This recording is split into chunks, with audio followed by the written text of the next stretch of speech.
நம்ம டக்குன்னு ஹெல்த்தியாக இன்ஸ்டண்ட்டாக ஒரு பச்சைப்பயிறு தோசை பண்ண முடியும். ஊறி வச்ச பச்சைப்பயிறு மட்டும் இருந்தால் போதும். ஊற வச்ச பச்சைப்பயிறு ஒரு 2-3 கைப்பிடி போல் எடுத்துக்கோங்க. இது கூட ஒரு சின்ன துண்டு இஞ்சி, 2 பச்சை மிளகாய் சேர்த்து நல்லா நைஸாக அரைச்சிக்கலாம். அரைச்ச விழுதோடு நம்ம ஆஸ் யூஷுவல் நம்ம அரைச்சி வச்சுருக்கக்கூடிய இட்லி மாவு, தோசை மாவு எந்த மாவாக இருந்தாலும் சரி அது கூட சேர்த்து நல்லா கலந்து விட்டுக்கோங்க. இல்லைனா மிக்சியில் திரும்பி ஒரு வாட்டி நல்லா பிளெண்ட் பண்ணி எடுத்துக்கோங்க. அப்போ ஈவனாக பிளெண்ட் ஆகிருக்கும். இந்த மாவு எடுத்து நீங்கள் தோசையாக ஊற்றி பாருங்கள், சூப்பராக ஊற்ற வரும். நல்லா கிறிஸ்பியான, டேஸ்டியான, அட் த சேம் டைம் ஹெல்த்தியான தோசை உங்களுக்கு உடனே கிடச்சிரும்.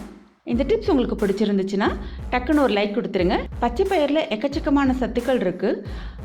பச்சைப்பயிரை ஊற வச்சு தனியாக பச்சரிசி சேர்த்து அரைக்கிறது எப்படின்னு சொல்லி நான் தோசை வீடியோ தனியாக போட்டிருக்கேன். அதுக்கான லிங்க் நான் வந்து டிஸ்கிரிப்ஷனில் கொடுக்குறேன்.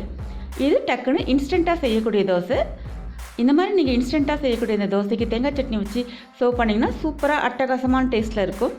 ட்ரை பண்ணி பாருங்கள். Thank you. Thanks for watching the recipe. Like, share and subscribe the KrishVas Kitchen.